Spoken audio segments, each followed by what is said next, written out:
Morning and welcome back to my YouTube channel Rajni Brajwasi blog. कैसे हो guys? उम्मीद करती हूँ आप सब लोग स्वस्थ होंगे, मस्त होंगे। तो गाइज संडे का दिन है, प्लस गणतंत्र दिवस भी है आज 26 जनवरी। तो आप सभी को गणतंत्र दिवस की ढेरों शुभकामनाएं। और आज का ब्लॉग मेरा स्टार्ट हो रहा है करीब 7:30-8 बज रहे होंगे, मुझे टाइम नहीं पता क्योंकि मैं काम कर रही हूँ तो मैंने टाइम नहीं देखा। तो मैं अभी सबसे पहले जो ब्लॉग की स्टार्टिंग कर रही हूँ ना वो कपड़ों से कर रही हूँ गाइज, क्योंकि संडे का दिन है और संडे के दिन इतने सारे कपड़े हो जाते हैं। बच्चे अभी सो रहे हैं तो मैंने सोचा तब तक क्या काम करती हूँ, मैं कपड़ों का ही काम खत्म कर लेती हूँ। एंड गाइज आप धूप देखो कितनी अच्छी धूप निकली है, अभी सुबह सुबह का टाइम है। और सुबह सुबह होते ही ना जैसे सूर्य देवता उगते हैं तो सीधी धूप आती है मेरी बालकनी में, तो इसीलिए मैं सुबह जल्दी कपड़े धुल लेती हूँ।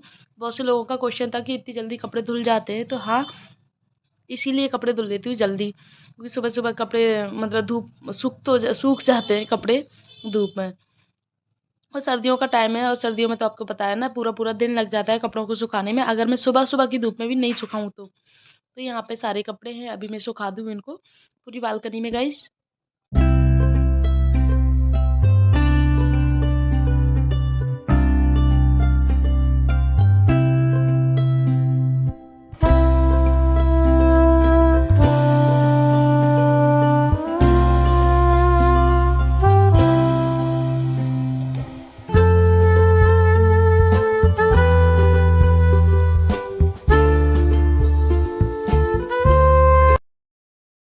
दोनों के नाटक देखो, दोनों क्या कर ले, उठ गया क्या?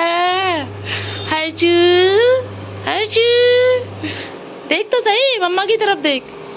हर्षित, गुड मॉर्निंग, राधे राधे।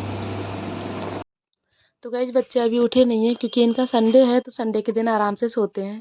वैसे तो देखो स्कूल होता है ना इनका, उस दिन जल्दी उठाना ही पड़ता है, लेकिन फिर भी स्कूल इनका काफ़ी लेट है तो आराम से अपनी नींद पूरी कर लेते हैं। वरना हमारा जो टाइम था ना स्कूल का जब हम पढ़ते थे, उस टाइम पे तो ये लगा लो मतलब हमें 6 साढ़े 6 बजे घर से निकलना ही होता था। जब हमारी बस आती थी, बस जहाँ पे हम बस स्टॉप पे, तो हमें आधा घंटे या 15 मिनट पहले पहुंचना होता था।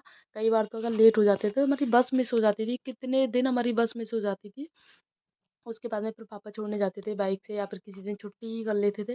लेकिन आज के टाइम में तो पता है देखो बच्चों का स्कूल भी काफ़ी देरी से होता है। हाँ, जिनके स्कूल दूर हैं उनके लिए तो बस पहले ही जाती होगी काफ़ी जगह पे। तो अभी मैं ना झाड़ू लगा लेती हूँ, ये सो रहे हैं अभी, इनको डिस्टर्ब नहीं कर रही, वैसे तो उठ चुके हैं लेकिन अभी बस ऐसे ही पड़े हुए हैं, तो मैंने सोचा चलो अभी संडे है आराम करने दो इनको। तो अभी मैं झाड़ू पोछा कर लूँ अपने रूम का। तो इनकी बेडशीट है, जो इस कमरे की बेडशीट है वो मैं बाद में साफ़ कर दूँगी। और वैसे भी वूलन बेडशीट है तो वूलन बेडशीट में तो ये है ना कि ज़्यादा गंदगी भी नहीं दिखती है, तो इसी को ऐसे ही उठा के बाहर साफ़ कर दूँगी। गाइस ये बच्चों का रूम है और सर्दियों में हो जाता है स्टोर रूम। वो क्यों? तो वो मैं बता दूँ आपको, देखो जहाँ घर छोटा होता है वहाँ पे चीज़ें अरेंज करने में दिक्कत होती है। और मेरा घर आप लोगों ने देखा होगा काफ़ी छोटा घर है, और उसी घर के हिसाब से मुझे चीज़ें अरेंज करनी पड़ती हैं, सामान जो है मेरे घर का। तो यहाँ पे ये ब्लैंकेट वगैरह है ना, तो अब हम 4 लोग हैं, मतलब दोनों बच्चे हैं और हम पति-पत्नी। तो ऐसे करके 2-3 ब्लैंकेट हो जाते हैं हमारे, और तकिया हो जाते हैं काफ़ी सारे। तो बेडरूम जो है ना हमारा, जो मेन बेडरूम है वहाँ नहीं रखती हूँ मैं ये सारी चीज़ें, सिर्फ 2 ही तकिया रखती हूँ, बाकी के एक्स्ट्रा मैं इस वाले रूम में रख देती हूँ।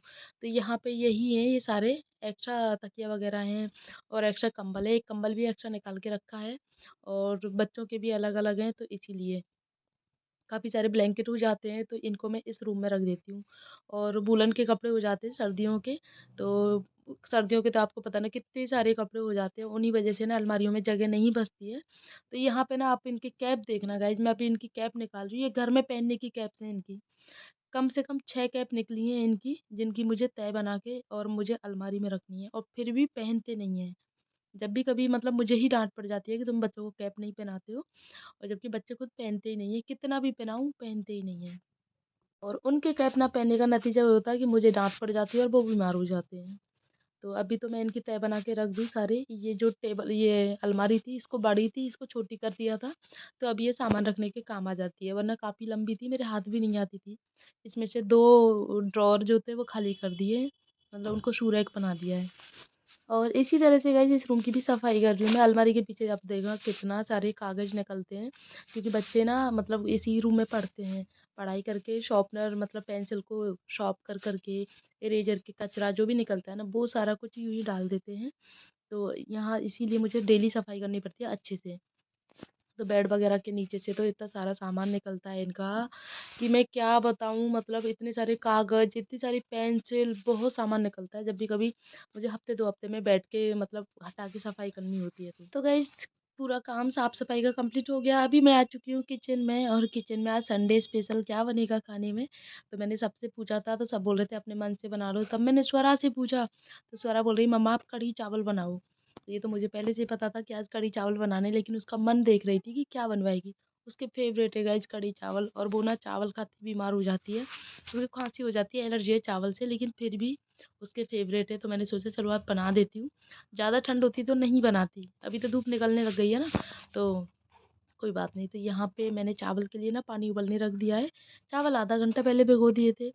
तो मैं मम्मी से कुछ पूछ रही थी किसी चीज़ के बारे में, तो मम्मी पूछ रही थी, मैं वही जवाब दे रही हूँ।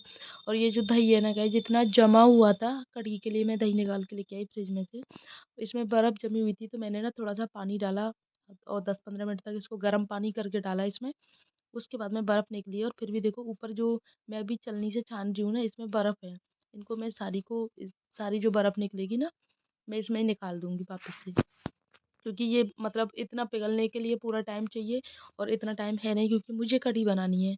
आज तो मैं वैसे ही लेट हो गई काम करने के चक्कर में, बच्चों के चक्कर में, क्योंकि संडे था इस वजह से मैं भी थोड़ा देरी से उठी थी। गाइस चावल के लिए जो पानी मैंने उबलने के लिए रखा था वो पानी उबल गया है, और चावल तो मैंने आधा घंटा पहले भिगो ही दिए थे। तो अभी जो चावल हैं उनको मैं इसमें डाल दूँ और आराम से बनते रहेंगे, तब तक मैं और अपना बाकी का काम करती रहूँगी। और दूसरी तरफ मुझे ये चावल डालने के बाद दूसरी तरफ मुझे जो मैं कढ़ी का घोल बनाया है ना, बेसन घोल के रखा है, तो उसमें मसाला डाल दूँ, नमक मिर्ची और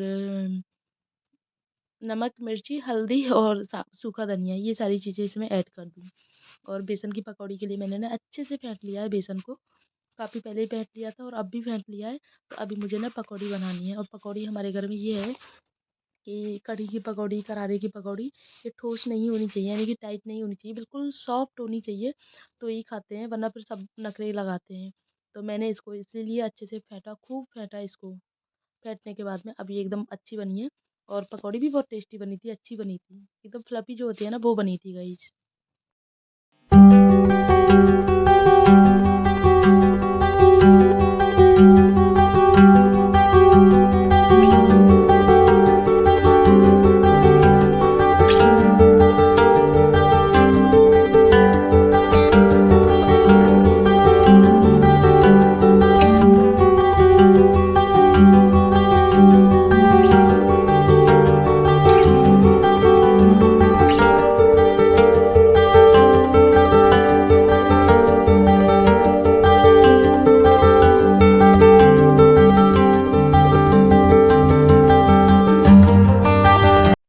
यहाँ पे ना मैं आपकी जानकारी के लिए बता दूँ, मम्मी यहाँ पे जो लेप लगवा के आती है ना, जिससे पैरों में दर्द रहता है मम्मी के घुटनों में, तो उसने 3 दिन तक मना किया था पैर को भिगोने की, कि पैर को भिगोना नहीं है।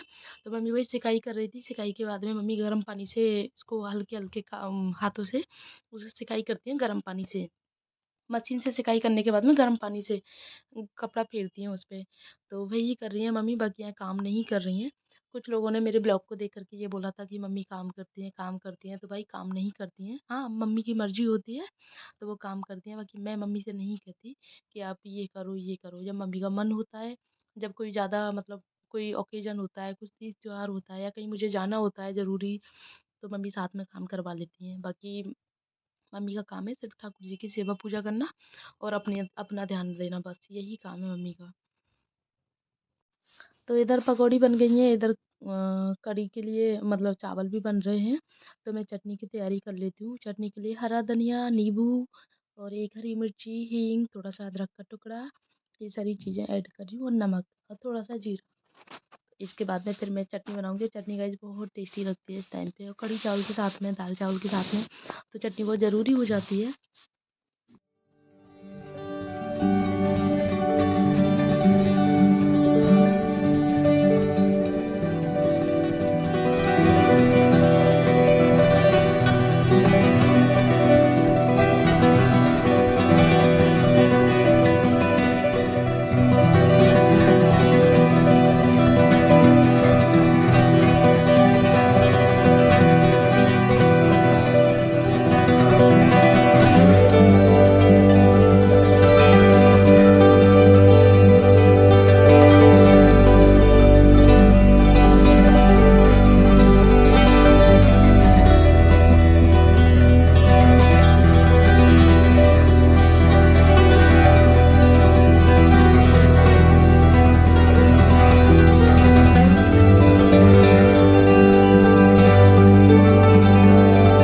मैंने ना एक बार इसके हेयर ड्रायर से बाल मतलब हेयर सुखा दिए थे, ड्रायर कर दिए थे, तो तब से इसको शौक हो गया है बाल धोते ही मामा मेरा हेयर ड्रायर लगा दो। तो अभी ये अपने बाल सुखवा रहा है और बालों सुखवाते समय इतना मतलब स्टाइल मारता है कि आप पूछो मत, बहुत ज़्यादा स्टाइल मारता है। ये मेरी साड़ी ऐसे ढकी हुई है क्योंकि मैं बच्चों को नहला रही थी, तो इस पे आप पे गौर मत करना, ऐसे ढकी हुई थी। सभी लोग ऐसे रखते हैं जिनके छोटे बच्चे हैं, काम करते समय सभी ऐसे ढक लेते हैं, तो मैं भी ऐसे ढकने लग गई हूँ अब। क्योंकि साड़ी ना गीली हो जाती है और फिर गीली साड़ी से काम नहीं होता है, इसीलिए मैं टक लगी मतलब ऐसे साड़ी को टक लेती हूँ।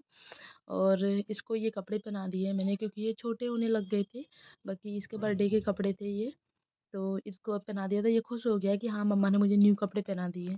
अभी क्या है, इसको घर में पहनने के काम भी आ जाएंगे, हल्की सर्दियाँ भी हैं, गर्म बनियान के अंदर मतलब इसके अंदर गर्म बनियान पहना दी। और धूप है तो इतनी ज़्यादा ठंड भी नहीं है गाइस। पीकू बनाओ। नहीं क्यों, इसको ना करो, ऐसे गंदा होता है, दिखा ना मम्मा। हाँ इसको नो नो करो, ऐसे नहीं ऊपर से ऐसे। हाँ मैं ऐसे की को रखता हूँ मम्मा। हाँ मैं ऐसे की को रखता हूँ, मैं टीवी में देखता था, मैं ये ऐसे की को रखता हूँ, ऐसे की को लगता हूँ। दिखा रहा इधर, दिखाओ इधर, मेरा हर्षु कैसा लग रहा है, हुआ कीको चेचा कीकू लग रहा है। और हेयर स्टाइल का ना गंदा लगता है, ऐसे अच्छा नहीं लगता, बैड बॉय होते हैं ऐसे ऐसे करते हैं, ठीक है। ऐसे कीकू नहीं होता, ऐसे कीकू नहीं होता। कीकू से क्या करना है, हमें तो हर्षित बनना है ना, हर्षित खंडेलवाल बनना है ना।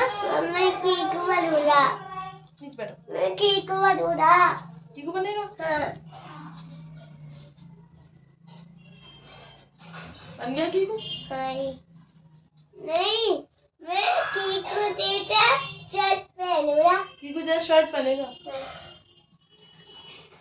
मैं नीचे जाऊं, अच्छा सॉक्स पहना दूं, रुको, अच्छा चप्पल पहन जाऊंगा। एक और कहाँ है, चप्पल पहन जाऊंगा, मैं नहा के आऊंगा, ठीक है। भाई इतनी देर से धूप में बैठी थी ना, धूप में बैठे बैठे ऐसा हो गया था, स्किन जलने लग गई बहुत तेज, तो मैंने स्वेटर उतार दिया। और स्वेटर उतारने के बाद में ऐसा लगता है कुछ मतलब जैसे बहुत टाइम से स्वेटर पहन के रखते हैं ना, तो बस एक सोते समय उतरता है, बाकी तो पूरा टाइम पहन के ही रखते हैं जब से सर्दियाँ स्टार्ट हुई हैं। तो अलग अलग सा फील होता है स्वेटर उतारने के बाद में, बाकी गर्मी लग रही थी धूप में बैठ के। तो काम मेरा पूरा हो गया। और आज तो ऐसा हुआ गाइस, मैंने ना दाल कढ़ी चावल बनाए थे, और कढ़ी चावल के साथ में फिर सारी चीज़ें बनाई थी कढ़ी चावल के साथ में। और फिर हस्बैंड का फ़ोन आता है कि मेरा कहीं बाहर का खाना है, तो अब क्या करूँ बताओ। देखो चावलों का तो ये है कि मतलब फ्राई हो जाएंगे बाद में, या फिर कुछ, मैंने आटा भी थोड़ा सा लगाया था, आटे की भी कोई बात नहीं, लेकिन कढ़ी उसका क्या करना है, मतलब ऐसे बताते हैं एंड मोमेंट पे, पहले से नहीं बताते कि हाँ मतलब। जैसे मैंने खाना बना के आई थी 10:30 पौने 11 बजे, हाँ पौने 11 बजे की बात है, मैं जैसे खाना बना के ऊपर आई, इतनी देर में फ़ोन आया पापा का कि वो खाना खाने, एक मतलब पतिदेव की बोला कि वो नहीं जाएगा खाना खाने, वो खाना खाने जाएंगे, और खाना घर पे मत बनाना। मैंने तो बना लिया क्योंकि 10:30 बजे बाबा आते हैं ना, तो इसलिए मुझे 10:30 बजे तक हर हाल में खाना कंप्लीट होना करना पड़ता है, इसलिए। लेकिन कोई बात नहीं, एडजस्ट हो जाएगा जो भी है, अब बचेगा तो देखा जाएगा। हर्षित और गाइस इसी के साथ में, हाँ आओ, ताऊ नहीं रही थी, ताऊ ने दी थी। हाँ? नंगे पैर मम्मा। हाँ ताऊ के बटन आए थे ना। हाँ फिर उनमें से 2-4 ले ली, उनमें से 2-4 ले ली। ताऊ जी मटर लेके आए थे ना, उनमें से मैंने 2-4 ले ली। अब देखो उसको बोल रहा है स्वरा मटर खाएगी, बहुत प्यारी प्यारी बातें करता है, बहुत प्यारा है। अब तो दुकान पे भी नहीं जाता है, सब दिन दोनों बहन भाई खेलते रहते टच पर बस। तो गाइस इसी के साथ में ना ब्लॉग को एंड कर देती हूँ। आई होप आप लोगों को अच्छा लगा होगा, अच्छा लगा हो तो प्लीज़ वीडियो को लाइक कर देना, शेयर कर देना, कमेंट कर देना। मिलते हैं नेक्स्ट ब्लॉग में, तब तक के लिए बाय।